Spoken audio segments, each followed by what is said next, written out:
Welcome to Ring the Damn Bell. Of course, I am your co-host KG, and my co-host, as always, the wrestling enthusiast Mark. What's up, brother? Not much, brother. You? Doing good, man. Doing good. Quick announcement. I was finally able to reschedule my interview with Baby Doll. She will be here a week from Friday, which is November 8th. I'm excited to have her. Of course, she was really hot during the Jim Crockett era. She was valet for Tully Blanchard, Dusty Rhodes, Ric Flair, and so many more.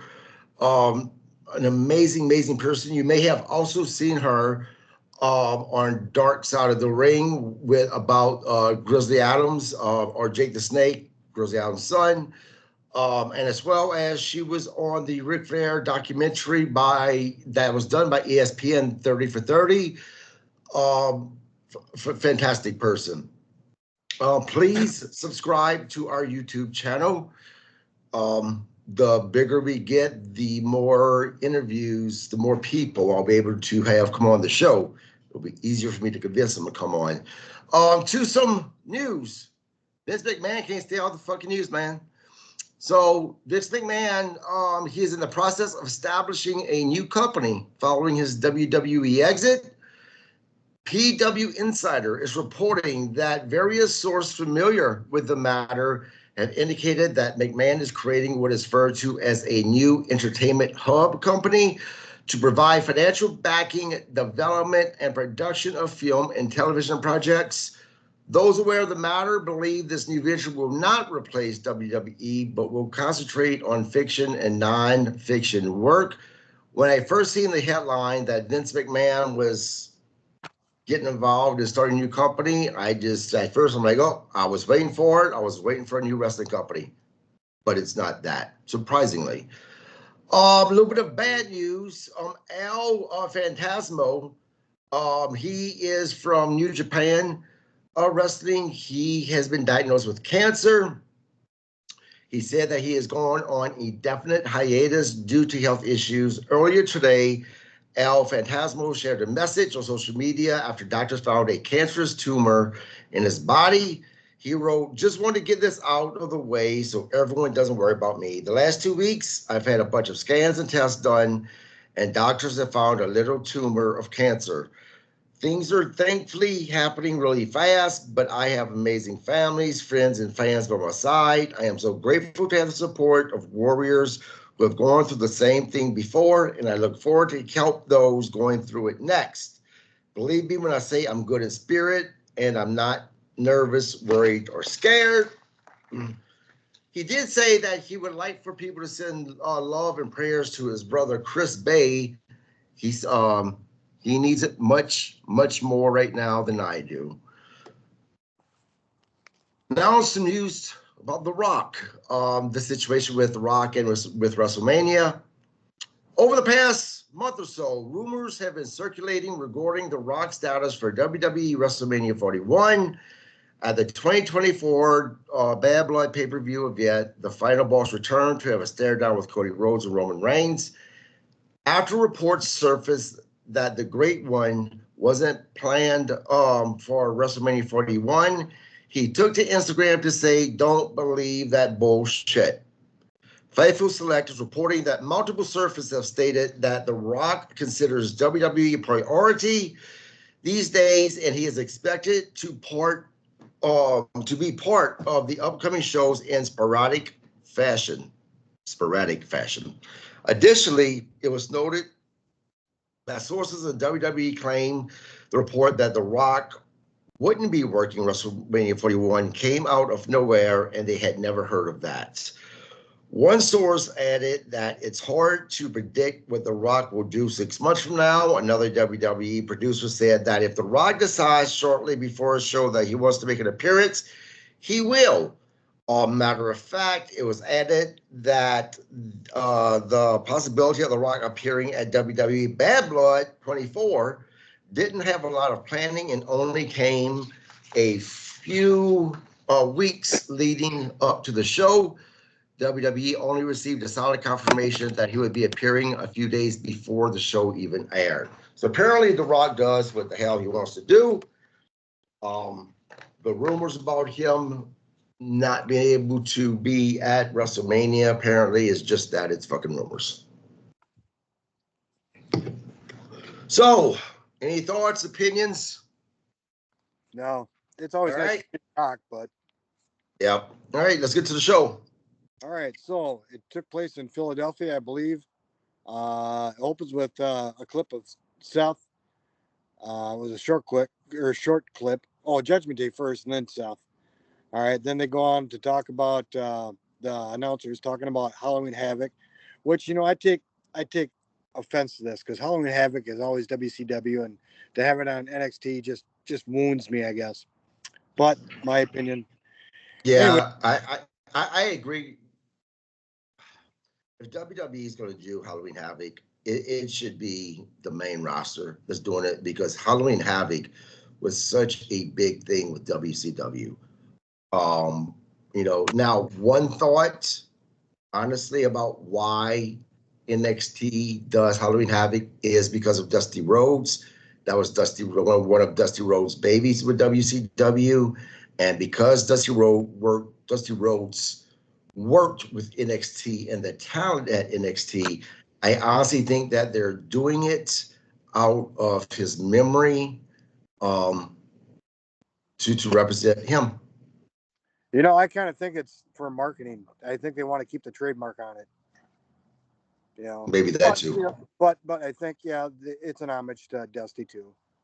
Yeah. So, all right. So next we go into a recap of recap of Jay versus Braun. They show Jay with the fans, and he comes through the crowd. Then a recap of Jay versus Braun losing the title. Then a recap of Bloodline tag loss to Motor City Machine Guns. Jay and Jimmy reunite. Let's see. Jay recaps the last week. Jimmy comes out. They're talking about being their own men. Jimmy invites Jay to SmackDown. The Bloodline comes out. A quick beatdown, then super kicks for everybody. So it pretty much leaves with Jay and Jimmy in the ring, and Bloodline kind of leaving with their tail behind their legs. Yeah. Now, let me tell you what I found.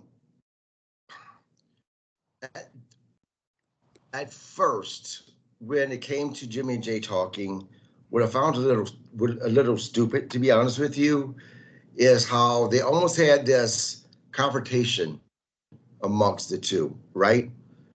But yet we seen on Friday Night SmackDown that they fucking hug.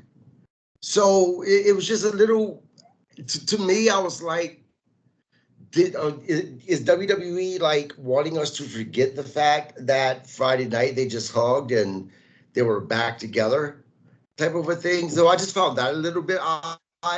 Other than that, I think it was a pretty good segment. Yep. All right, so then we go to a recap video of Cody and Seth versus Roman and Rock. Adam Pearce yelling at Nick on the phone, complaining about the Bloodline showing up. He's agreed to like one of them, but not all of them. Let's see. Price telling Dom he's facing Damien. Yeah, I know. And Dom being confident about it, I was kind of like, well, there's going to be a beatdown tonight, but we'll get to that. Yep. Then we go to Ludwig in the ring versus Sheamus. Yeah. It wasn't a bad match. Yeah, it wasn't a bad match, but you can see Sheamus is losing a step. Yeah, I'm not a Sheamus fan, and I'm not a Ludwig fan either. I'm not saying that they're not great competitors, because they are. They're great talent. I just particularly don't like them, and I just didn't give a shit about the match.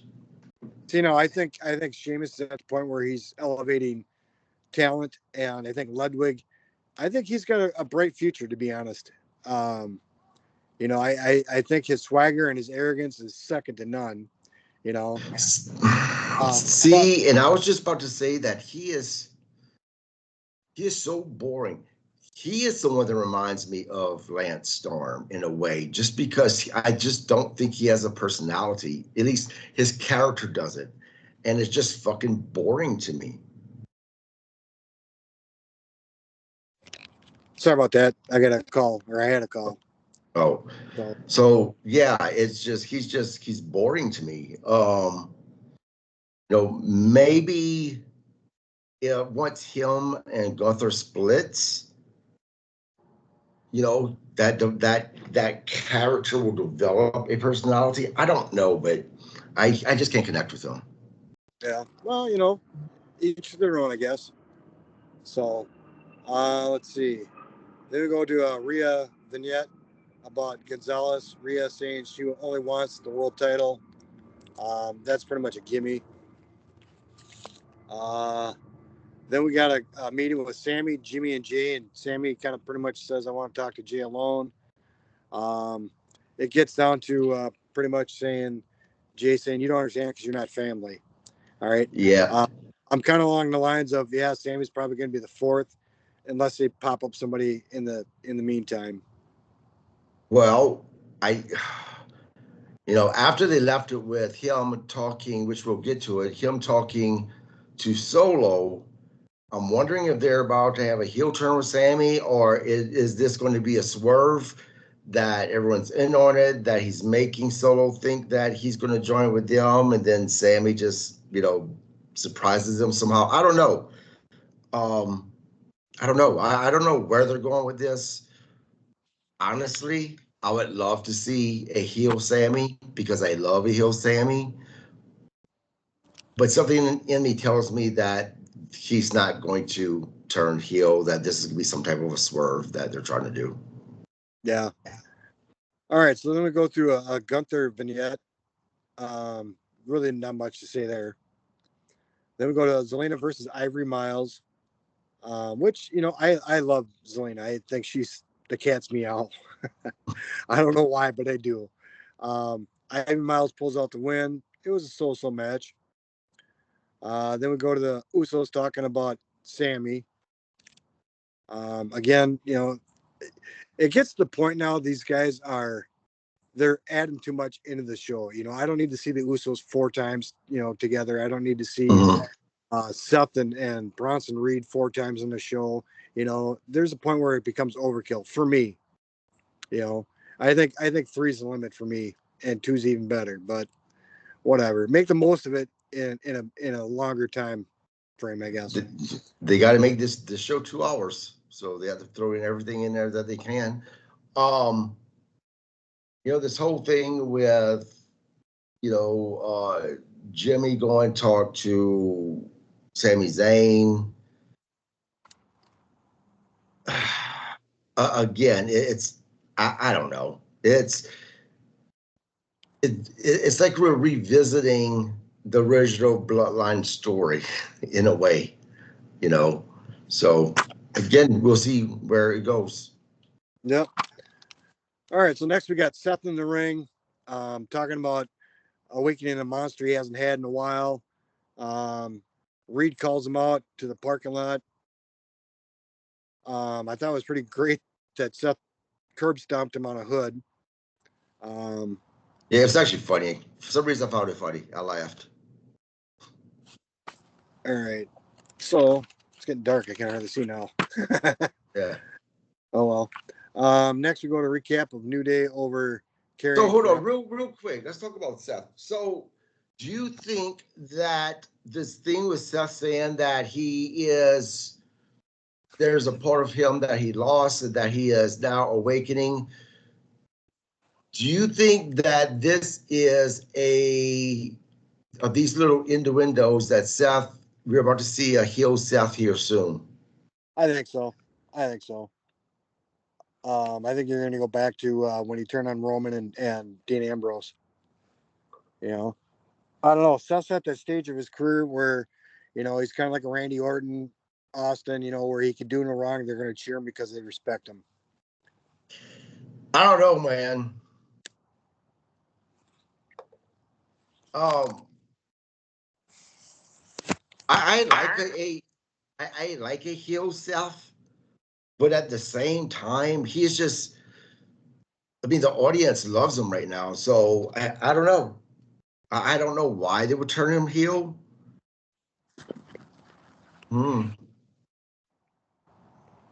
Okay, so next we go to R-Truth with Otis and the crew. This And was this Miz was comes out. great. I know. Miz comes out and tries to make amends with R-Truth. R-Truth kind of accepts it, and then later on just bitch slaps him. Just bitch slaps him. I thought it was great. Yep. So let's back up a little bit. First, the reason why the Miz went to R-Truth was because the group that he joined with, what the fuck's their name again? Um, it eludes me. Oh, Final Judgment. Yeah. So, obviously he doesn't want to be connected with them because they're Wyatt sick. And then that's why he went to R-Truth. And with the funniest part about the thing with R-Truth is when after R-Truth slaps him and he says, good luck with Wyatt sick, go to walk off, they come back and says, y'all gonna die. Dude, that was just so fucking funny. I cannot tell you how much I love R-Truth. Yeah, I'm in the same boat. Hold on a second. I gotta turn on a light here. So I'm gonna fade out for a minute. But yeah, guys, R-Truth is someone who's become a really valuable talent with WWE.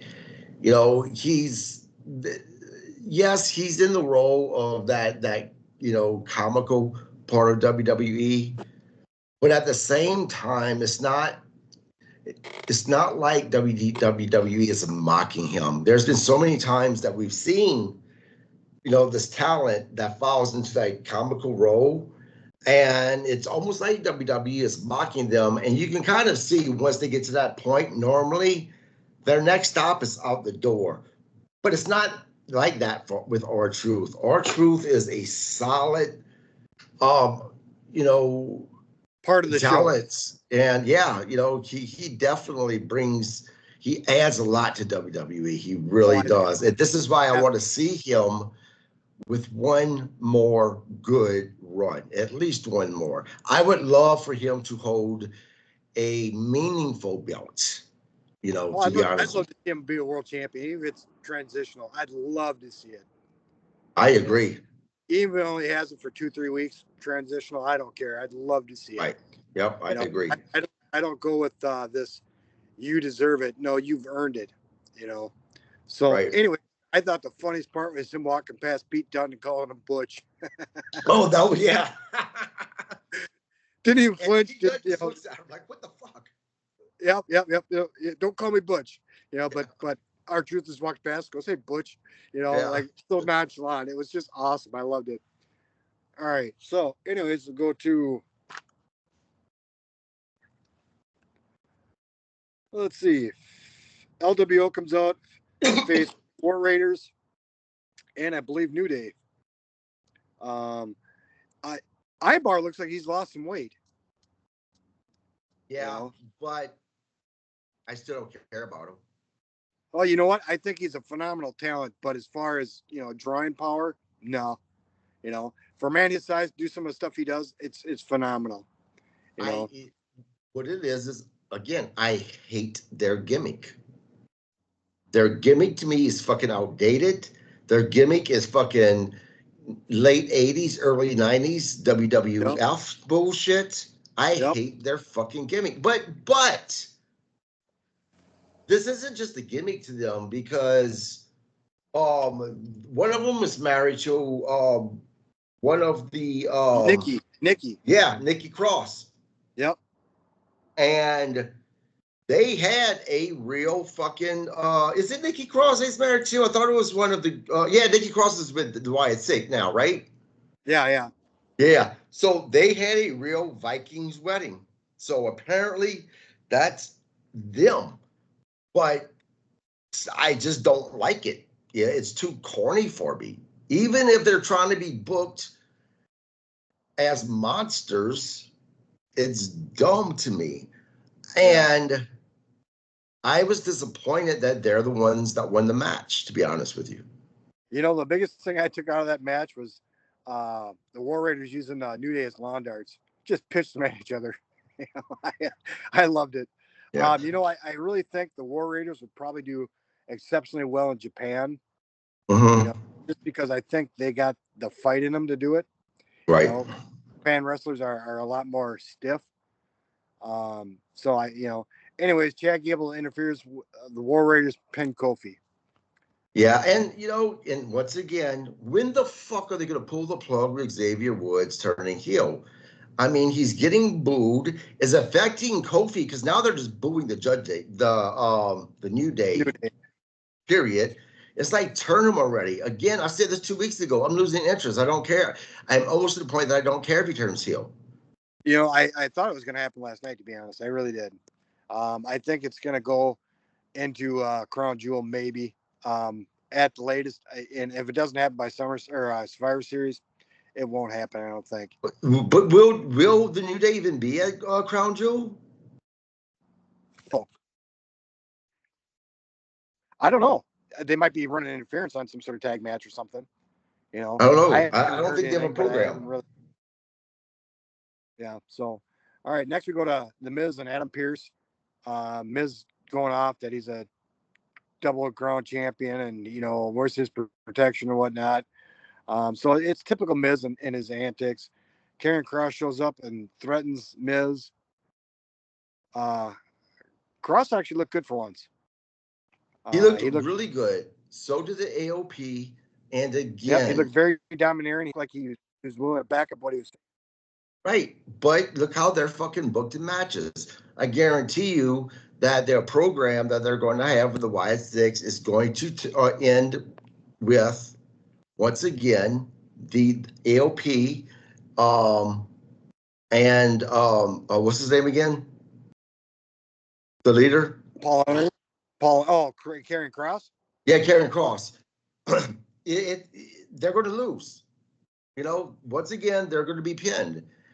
And it's getting to the point that why do fans don't take them seriously anymore. They don't really even, they don't really have any heat on them. They really don't because the fans just don't care. See, now I see these guys as the next Road Warriors, or could have been, but It could have it ain't been. gonna happen. Yep, these guys, while they don't have the definition that uh, Animal Hawk did, these guys definitely have the ability and talent to impose their will. I guess is the best way I can put it. Yep. And why they have not been title holders in a all right. So next really we go long to time. Don't know. Boggles my mind. Yeah. So next we go to the entrance of, I believe, Damien, and then it pans away to Jimmy and JC and Sammy talking to Solo. I got a kick out of this because they called Damian Priest, I think, a male Mona Lisa. Yeah. Wait, I got a kick out of that. All right. So during the match, JD and Carlito come out while Dom was distracted. Dom got a roll up pin. Then he threw down a beatdown on Dom with chair. Shit out of Dom. The So living shit out of him. Yep. Yeah, he beat So, the piss out of him. yep. Now it was weird not to see shit. Mommy. Rhea Ripley. It was weird not to see her there tonight. Yeah, especially to come out. But yeah, they are really trying to separate them two, I guess. Yeah, I'm not even necessarily talking about, her being with him, just in general, not her not being there. Yeah, it was strange. So also considering that this was their go home show before Crown Jewel, I was also surprised that we didn't see something with Nia Jax. Yep. I mean, I'll be honest.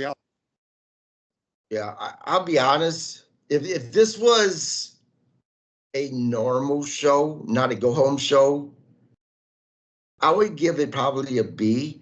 But because this is their go home show, this is the show. This is this is the night that Raw is supposed to be getting their the fans hyped and saying, I need to watch Crown Jewel, right? Yep. I didn't have I didn't feel the need of, oh man, after the Tonight Show, I have to make sure to watch Crown Jewel, see what's gonna happen. Didn't have that feeling there, so I'll give Raw a C tonight because of that. Yeah, I'd probably go C plus, but I wouldn't go beyond that. Just because of the Butch and the lawn darts. That's the reason why I'm going C plus. Yeah. Yeah, I mean, and the big flag. yeah, and it's so weird because last week Raw was, you know, we both liked Raw last week. Yep. And then, the week before that, it was the shits. Yep. Last night, I won't say it was the shits, but being, again, since it was a go home show, it's like, what the fuck? So maybe SmackDown is going to be extra, The solidification of everything. Yeah. But then again, isn't SmackDown pre-recorded? This I SmackDown think. because of them being in Saudi. Yep. And you won't always see your top tier. Well, I don't know if it's taped. You might not see your top tier, but you might. Yeah, and due to normally tape shows aren't that great for whatever reason. So, yep. I think they're going to concentrate on the Jimmy and Jay thing on Friday. They're going to concentrate on Gunther and Cody on Friday. And to be honest, I really haven't looked into what matches are happening on Crown Jewel. I never get overly excited over Crown Jewels because it just isn't a top tier pay per view for me. Yeah, I know that a SmackDown, you're supposed to see Jimmy, or no, it's Jay that's supposed to be going to talk to Roman Reigns. So I think that they're going to try to draw off of that. I'm trying to see. But yeah, I mean, we'll see. Now the court for you talk about the court for Crown Jewel.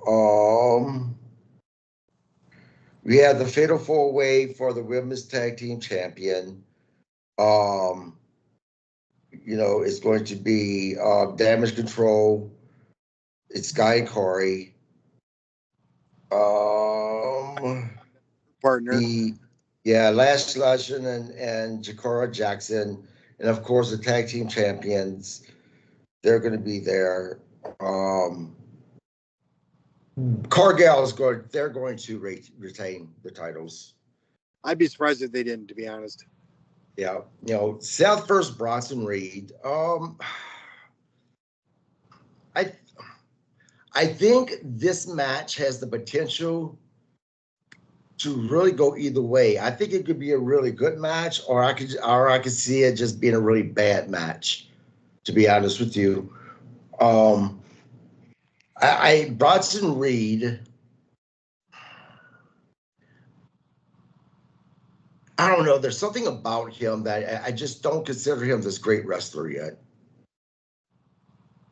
I don't know. For his size, again, some of these bigger guys really impress me with their God, what is the word I want? Their abilities, I guess. They do stuff that they shouldn't be able to do, or you didn't see it back in the 80s and 90s with these bigger guys. One at the rope, or the Shockmaster, or whatever the hell he was called during his stay with WWE. Some of these bigger guys, John Tatum, Big John Studd, you didn't see some of these moves from these guys. Now, granted, Bronson Reed's not a Big John Studd. He's, foot and a half shorter. But, yeah, but the only thing Bronson Reed that people think is so awesome is his finisher, the tsunami. But even that move, if you really watch him, he gets on the top rope and he kind of just going top rope. falls. Dude. Hello, you there? Yeah, I'm here. All right, I thought I lost you. Yep. Go ahead. What were you saying? I don't know. It can go either way. I think it's in Bronson Reed's Reed. best interest to win, but I think Seth's got not maybe creative control, but he's got enough stroke to pull off a win. Well, I think that this is going to end the feud between the two. So there has to be, again, that payoff. Seth Rollins is going to be, I think Seth Rollins is going to be the winner because I'm pretty sure after Crown Jewel, we're going to see CM Punk come back. And I think that it's going to be him and Seth feuding. Yep. We're also going to see Randy Orton versus Kevin Owens. That's going to be a good match. I'm looking forward to that match. I think that I'm predicting that Kevin's going to take the win. Really? Because I think they might be building Randy for maybe a final title run, possibly. I don't know. I don't see him breaking Ric Flair's record. Randy's at 14, Rick's at 16, depending on who you ask. It could be upwards to 21, depending on who you ask. But I know for the most part they recognize 16. I don't know. I'd love to see Randy get one final title run. I guess I to a degree I understood the extent of his damages, but when you're talking about steel rods in a body, you're talking about back fusion, and if that's what he got, then Randy looks pretty damn good for back fusion. Yeah. Look, the reason why I think Owens is going to win is exactly because of the title run that I think that they're planning on using him for. But for that to happen, I think that he's going to turn heel. And I think losing to Kevin Owens, they're going to say that it did something to him, mentally. And something's going to happen that's going to cause Randy to turn. Yeah, it could be. Could be. Next, we're going to have the Women's Crown Jewel Championship, Liv Morgan versus Nia Jax. I swear to God, fucking Nia Jax better dominate this fucking match against Liv Morgan, and it better just about be a squash match. Unless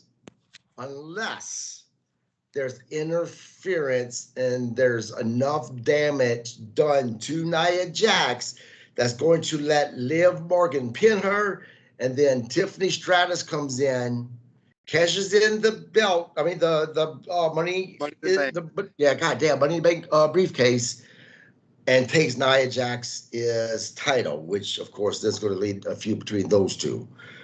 But I'm at a I think. Go ahead. Wait. But if we're wrong about interference, and this so happens to be a clean match, if they give Liv Morgan a whole bunch of offense against Nia Jax, I swear to God, I'm going to walk away from the fucking TV until the match is over. Because, I mean, come on. Go ahead. I think they're going to give Liv some sort of upper hand briefly. I don't know. I do think Tiffany's going to cash in. I don't know if she's going to cash in on Nia. I think it'd be better for her storyline if she did. I definitely think Tiffany's going to cash in. Whether it's at the end of the match or during the match, I don't know. But yeah, I definitely think Tiffany's going to cash in. Now, on the flip side, they make this a squash match. Liv Morgan is done for, and Tiffany then cashes in on Liv Morgan. Yep. So that's kind of what I'm predicting. Yeah, well, either way, I predict a title change, and possibly Tiffany being crown jewel too, maybe. Because if she cashes in, it's a three-way. Then, if she gets the pin, she gets the crown jewel too. And I can see Tiffany doing it just for the sake of argument. Unless she does it after the match. Right, but I don't see it's going to be after the match. I think it's going to be a cash in during the match, and when someone got the upper hand, whether it's Liv or Nia, I don't know which, but I think it'll be cash in during the middle of the match, and I think them putting the crown jewel and a title on Tiffany would just elevate her beyond belief. And you bring a good point. And that would also lead to a feud with Nia Jax and Tiffany Stratton, because Nia will be pissed that she took the crown jewel belt. Yep. So, good point. You gotta also remember though that Nia was crowned Queen of the Ring too. So Yeah. I can't see them giving her, Queen of the Ring, a title, and crown jewel. I can't see that happening unless they're trying to build her up into this mega unstoppable monster. Which, no, let's forget she's The Rock's cousin. Yeah, that's true. So then we're gonna have the men's crown jewel championship: Cody Rhodes versus Gunther. I think this would be a great match. Gunther's going to take it. I think from a marketing view, I got to go with Cody. I personally would like to see Gunther get it because I think it would solidify him more. But I think from a marketing point of view, putting a face to the brand, I think they're still going with Cody versus Gunther. I do. Wrong, but that's how I see it. We'll see. It looks like those are the actual matches. Yeah, well, I work Saturday, so I'll get home after the replay or during the replay, and I'll watch it. Yeah, and that leads to wrapping up tonight's short episode of Ring the Damn Bell. We will be here obviously next on Saturday for SmackDown's. No, we won't actually, because Crown Jewel is Saturday, and then I have the event. So Sunday, we will actually do both the recap for SmackDown and the recap for Crown Jewel. This is a busy wrestling weekend. I have a live wrestling event in Crystal, Minnesota that me and my son's going to. Looking forward to that.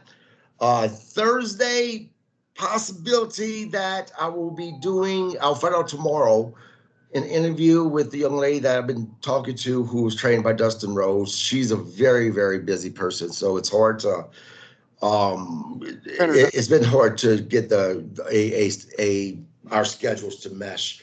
And then Friday again, November 8th, the Amazing Baby Doll. I honestly, and Magnum, in case you watch this podcast, because I know he said that he kind of looked at him.